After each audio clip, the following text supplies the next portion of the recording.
The station was not built for beauty. It was built for power. The Aurelian Nexus hung at the center of the galaxy's most important trade routes, a fortress disguised as a diplomatic hub. Its outer rings rotated slowly, lined with weapon arrays hidden beneath polished alloy. Inside, however, it pretended to be something else. Peaceful, neutral, civilized. Ambassador Daniel Reyes knew better.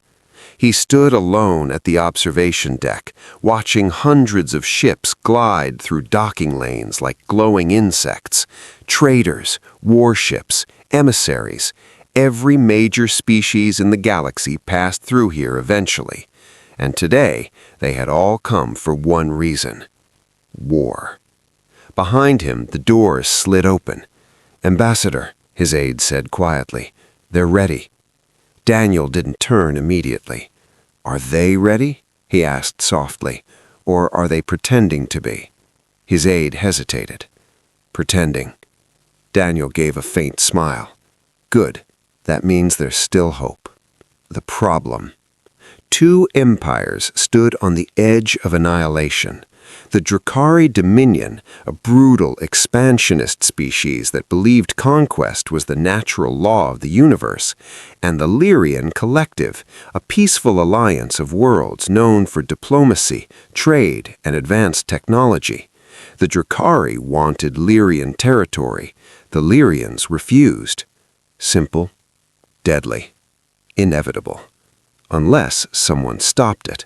That someone was human. The room where wars begin.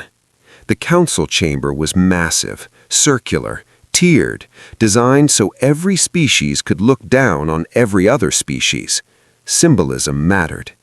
Daniel stepped into the center, wearing nothing but a simple dark suit. No armor, no guards. Just like always. The Lyrians were already seated, tall, luminous beings with translucent skin that shimmered faintly under the chamber lights. Their leader inclined his head politely. "Ambassador Reyes." The Drakari entered next. They did not walk. They marched. Massive, armored bodies, black scales, eyes like burning coals. Their leader, Warlord Kethrax, did not sit. He loomed. "You waste our time again, human." His voice echoed like thunder. Daniel met his gaze calmly. "War wastes more." A low growl spread through the Drakari ranks. Kethrax leaned forward slightly. "You stand between predator and prey and call it balance? I call it survival. For them," Kethrax sneered, "for everyone." The first crack. Talks lasted hours. They went nowhere. The Drakari demanded surrender. The Lyrians offered compromise. Neither side moved. Daniel watched. Listened. Waited. Because diplomacy wasn't about words. It was about moments. And moments always came. The invitation. That evening, a formal gathering was held. Food, music, ritual, a performance of civility. Daniel hated these events, because this is where masks slipped, and tonight something felt wrong. A Drakari attendant approached him, holding a black crystalline glass filled with a dark swirling liquid. "A gesture of respect," the attendant said. Daniel didn't touch it. "What is it?" "A traditional Drakari drink. Refusing it would be seen as an insult." Of course it would. Daniel looked across the room. The Lyrian delegates were watching. So were dozens of others. And at the far end, Kethrax was smiling. Not openly, not obviously, but enough. The decision. Daniel took the glass, turned it slowly in his hand. Something about the liquid moved wrong. Too thick, too alive. His aide stepped closer. "Sir, don't." Daniel gave a small shake of his head. "If I refuse," he whispered, "the talks die tonight." "And if you drink it?" He looked at the warlord across the room. "Then we find out what kind of species they really are." The last act of peace. Daniel raised the glass. "To peace," he said. No one echoed him. He drank. Silence. At first, nothing. Then, pain. Not sharp, not sudden. Burning, every nerve screaming at once. The glass shattered in his hand. He staggered. Someone shouted. The room blurred. His body collapsed. He couldn't breathe, couldn't speak, only feel and think. His final thought, not fear, not anger, not regret, just one realization. They chose war. The lie. Medical teams rushed in. Too late. The toxin was absolute, engineered, precise. Drakari. Kethrak stood over the body, expression unchanged. "The human was weak," he said coldly. "Your species is always." No one challenged him. No one stopped him. No one acted. And in that moment, the galaxy made its choice. The message. 1 hour later, every human in the galaxy received a single transmission. No sender, no signature, just 2 words. Come home. The beginning of the end. Ships turned, stations emptied, contracts dissolved, humans left everywhere, without explanation, without negotiation, without delay. Within days, they were gone, and the galaxy didn't understand. Yet. At first, no one panicked. Why would they? Humans were useful, but never essential. That's what the galaxy believed. Day 3. Mild inconvenience. On trade ring Helios 9, merchants complained. Human-run logistics hubs had shut down overnight. Cargo sat unmoved. Schedules slipped. Annoying. Replaceable. "Hire someone else," the station overseers said dismissively. They tried. Efficiency dropped by 42% in less than a week. No one understood why. Day 7. System errors. In the Velkar mining belt, automated drills began failing. Not catastrophically, subtly. Tiny inefficiencies. Human engineers had maintained those systems for decades. Now they were gone. Replacement crews followed manuals. The machines still broke. Production fell. Profits collapsed. Still, no panic. Day 18. Medical crisis. On Illyra Prime, hospitals began reporting unusual mortality spikes. Nothing dramatic, just small increases. Surgical errors, delayed diagnoses, equipment miscalibrations. Human doctors had been everywhere. Quietly, constantly. Gone now. Patients died. Administrators blamed transition instability. Day 18. The first fear. A cargo captain approached the edge of human space. She had done it dozens of times before. Trade was routine, predictable, safe, until now. Her ship slowed as it crossed the boundary. "Unidentified vessel," a voice transmitted. Cold, precise, different. "This is civilian transport Golden Horizon, requesting docking clearance." Silence. Then, "All access to human-controlled space is suspended. Turn back immediately." "That's not possible," she replied. "We have—" "Turn back, now." Her sensors lit up. 3 ships. They hadn't been there a second ago. Now they surrounded her. No engine signatures, no approach vector. Just there. Weapons locked. She turned around. Day 21. Council Emergency Session. The Galaxy Council chamber was louder than it had ever been. "Where are they? You cannot simply abandon treaty obligations. This is destabilizing half the outer systems." Voices overlapped, accusations flew. At the center, Speaker Talren struck his staff against the floor repeatedly. "Order!" It barely helped. A Lyrian delegate stood. Our supply chains are collapsing. Humans controlled over 60% of neutral trade arbitration routes. Our production efficiency has dropped below survivable thresholds, added another voice quietly. The room fell slightly quieter. The truth no one wanted. A data analyst activated a projection. Numbers filled the chamber. Trade, medicine, engineering, conflict mediation. Humans were everywhere. Not dominant, not powerful, just essential. How did we not see this? Someone whispered.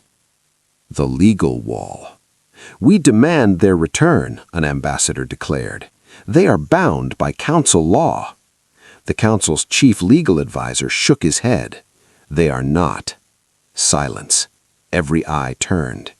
He continued, all human agreements contain an emergency withdrawal clause. In the event of direct threat to human life, immediate termination is authorized. Someone spoke slowly. You're saying they planned this? The advisor hesitated. I am saying they prepared for it. The attempt. Messages were sent to Earth, hundreds, then thousands. Every frequency, every channel, every language, all received the same reply. The United Earth Directorate is conducting internal operations. Diplomatic contact is suspended until new notice. Day 30. The first disappearance. A Drakari outpost went silent. No distress signal, no debris, no warning. Just gone. At first it was ignored. Outposts failed all the time. But then another vanished, and another, and another. Inside the Dominion, Warlord Kethrax stood over a tactical display. 3 installations had disappeared, not destroyed, not attacked, removed. Explain, he demanded. His generals remained silent. Finally, one spoke. No known force could achieve this without detection. Kethrax's eyes narrowed. Then we are dealing with an unknown force. The recording. 2 days later, they found a survivor, barely alive, floating in a damaged escape pod. His armor was scorched, his voice trembling. They came from nowhere. Kethrax leaned forward. Who? The soldier swallowed. I don't know. He activated his recording. The footage flickered. Smoke, alarms, bodies, and then figures. Moving fast, precise, efficient. Armor unlike anything Drakari had seen. Weapons that cut through their defenses like light through glass. They didn't kill civilians, the soldier whispered. They ignored them. The video zoomed. One of the figures removed their helmet. The reveal. Human. The realization. Kethrax watched the footage again, and again, and again. This is impossible. No, one of his advisors said quietly. It is not. The pattern. Reports flooded in. Supply depots gone. Shipyards disabled. Communication relays hijacked. Always the same pattern. Military targets eliminated. Civilian areas untouched. Data systems stripped clean. Whoever was attacking them knew exactly what they were doing. The fear spreads. Across the galaxy, whispers began.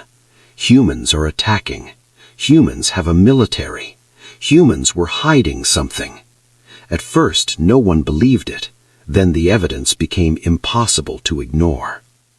Back on Earth, deep beneath the surface, in a chamber no alien had ever seen, a woman stood before a wall of stars, fleet positions, target grids, enemy infrastructure, every detail mapped perfectly. Status, she said. A voice responded. Phase 1 complete. Enemy outer defenses compromised. She nodded slowly. Civilian casualties, 0. Good. She looked at one name on the display, highlighted, burning.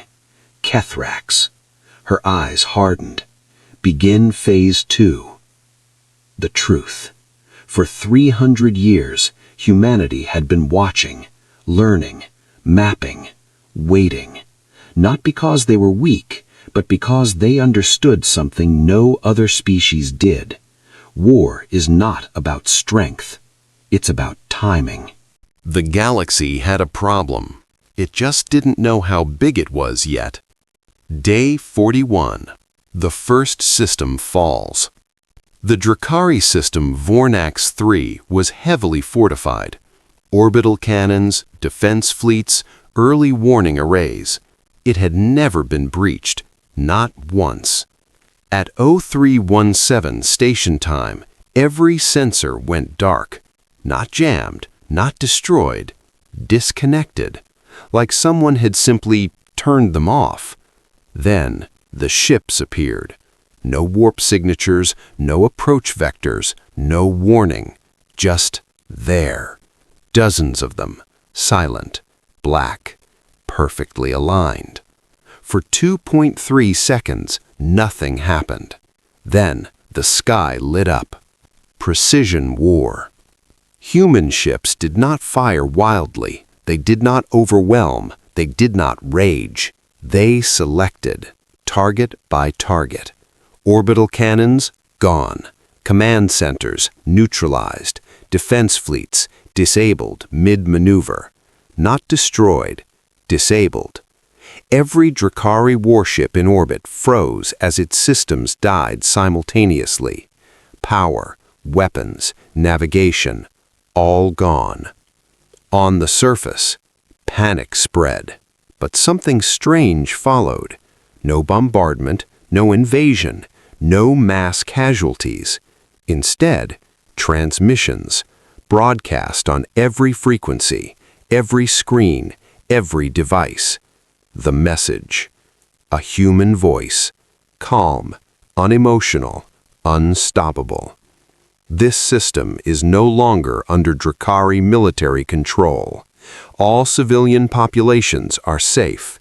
Remain in your homes. You are not targets. Then, a second message, different, directed, to the Drakari command. Your military infrastructure has been neutralized. Resistance is no longer effective. Further escalation will result in total system collapse. Stand down. They didn't. Of course they didn't. Drakari didn't surrender. They attacked. Or tried to. Ships attempted to restart weapons. Emergency systems kicked in. Backup controls activated. Nothing worked. Because the humans hadn't destroyed their systems, they had taken control of them. Day 43, the pattern revealed. 3 more systems fell, then 5, then 12, each one identical. Instant blackout, sudden human presence, surgical strikes, 0 civilian casualties. The galaxy stopped whispering and started watching. Emergency council. Again. This time, no one shouted, no one argued, because everyone had seen the reports, and they all understood the same terrifying truth. Humans were not fighting a war, they were executing a plan. How many ships do they have? The question hung in the chamber. No one answered, until a quiet voice spoke from the back, an intelligence observer. More than we've ever seen. A projection activated, long-range scans, thermal anomalies, gravitational distortions, and then ship signatures. Hundreds, no, thousands, hidden in the dark between star systems. The impossible number. Estimated count? The speaker asked. The observer hesitated. Over 2,000 war-capable vessels. Silence. Then someone laughed nervously. That's impossible. No species has ever fielded a fleet that size. The observer didn't smile. They have.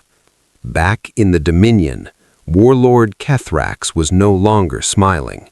He stood before a war map that was bleeding red, system after system, gone, disabled, neutralized. "Where is their main fleet?" he demanded. "They don't appear to have one, High Warlord." Kethrax turned slowly.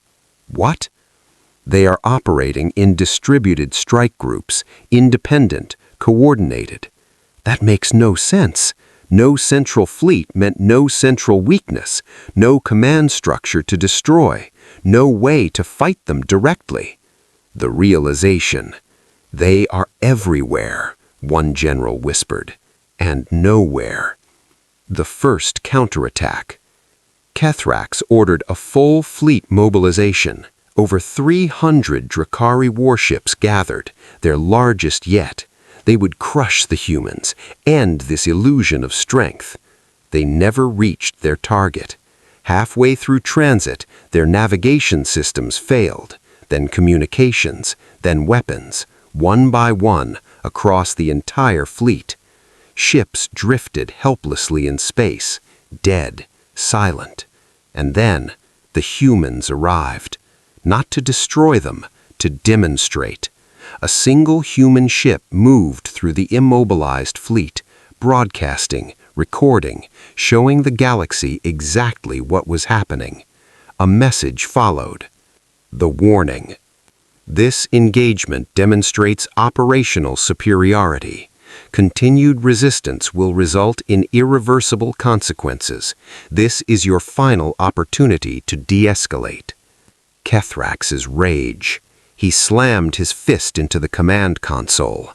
"They are mocking us!" "No," his advisor said quietly. "They are educating us." The truth comes out. Across the galaxy, hidden files began to appear. Drakari war crimes, evidence, proof, unfiltered, unedited.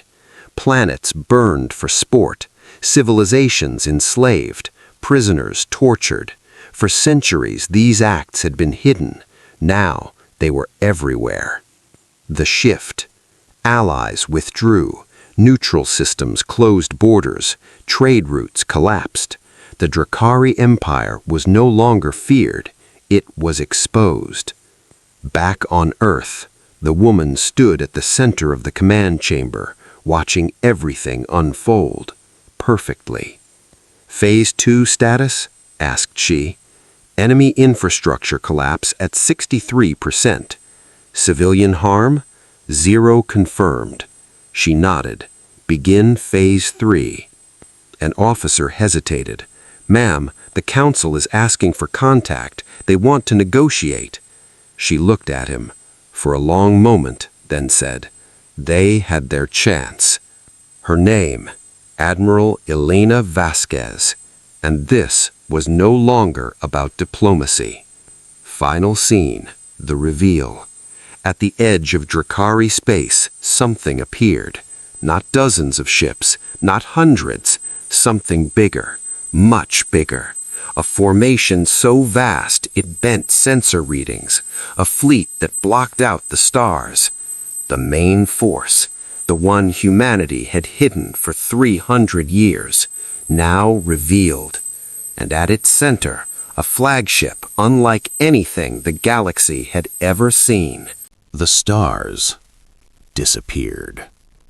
Not literally, but for the Drakari fleet standing at the edge of their own empire, it felt that way. The arrival. The human fleet didn't emerge, it unfolded.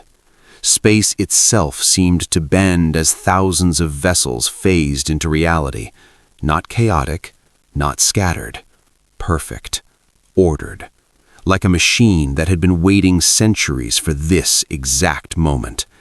At the center of it all, a single ship. Larger than anything ever recorded. A moving continent of metal and light. On board the Drakari flagship, Warlord Kethrax stood frozen. For the first time in his life, he had no command to give. "Scan them," he said finally. His officer's voice trembled. We can't. What do you mean you can't? Our sensors, they're being overridden. The truth.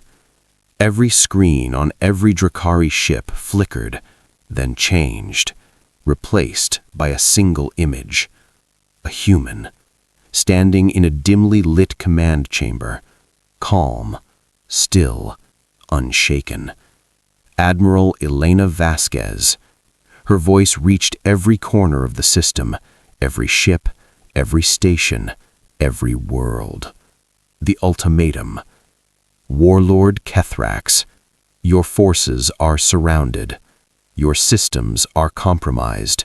Your empire is finished. Silence. Not just on the Drakari ships, across the entire galaxy. Because this broadcast wasn't local. It was everywhere. Every species watched. Kethrax stepped forward. You dare threaten the Drakari Dominion? Elena didn't react. I am not threatening you. A pause. I am informing you. The numbers. A display appeared behind her. Fleet counts, weapon ranges, strike readiness. Numbers no one thought possible. You currently have 187 operational warships, she said calmly. We have 2,143. A ripple of shock spread through every observer. You have lost 68% of your infrastructure in under 30 days. We have not yet deployed our primary offensive systems. Kethrax's claws tightened. You expect us to surrender to cowards who hid in shadows? The line that changed everything. Elena's eyes hardened. We did not hide. A pause. We waited. The truth revealed. The display shifted. Historical data, star maps, ancient records. Before we contacted the galaxy, Elena continued, humanity fought its own wars. Images flashed. Planetary conflicts, interstellar battles, entire species wiped out. The chamber across the galaxy went dead silent. We learned something you have not, she said. War does not prove strength. It reveals weakness. Why humans stayed silent. We studied you, Elena said, for 300 years. Your politics, your wars, your patterns, and we made a decision. The display showed human trade routes, diplomatic missions, neutral interventions. We would not dominate, we would stabilize. A pause, then her voice dropped slightly. But that required one thing, trust, and you broke it. The crime. The image of Ambassador Daniel Reyes appeared, still, lifeless, on the floor. A diplomat, Elena said quietly, unarmed, protected by every law you claim to honor. Her eyes locked onto Kethrax, and you murdered him. No one spoke, because there was nothing to say. The final choice. Elena stepped forward slightly. Her voice didn't rise. It didn't need to. You have two options. A pause. Surrender unconditionally. Disarm your military. Submit to trial. Another pause. Longer. Heavier. Or we end your empire. Kethrax's defiance. The warlord laughed. It echoed across the transmission. Harsh. Broken. You think you can erase us? Elena didn't answer immediately.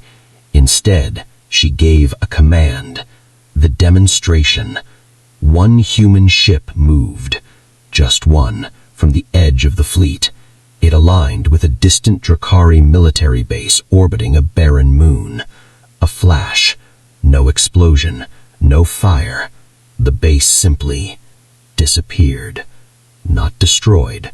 Not damaged. Gone. erased so completely that even debris didn't remain.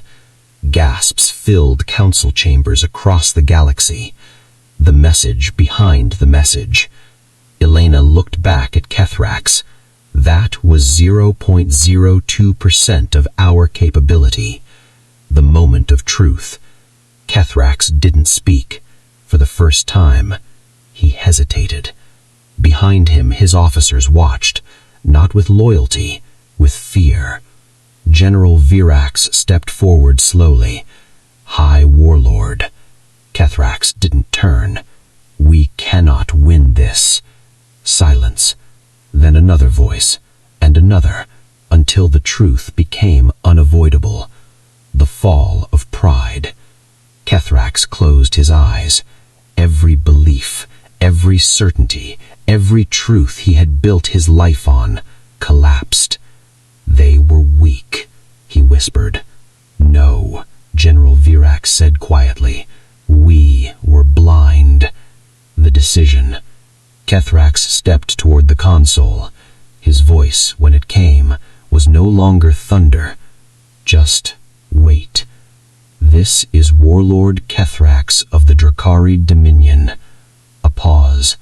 We surrender. Across the galaxy, the words echoed, repeated, broadcast, confirmed. For the first time in recorded history, the Drakari Dominion had fallen. But Elena was not done, because this was never just about revenge.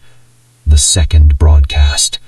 Her image returned, but now it wasn't just for the Drakari, it was for everyone. Let this be understood clearly. Her voice was colder now, sharper. This was not a war. A pause. This was a correction. The new reality.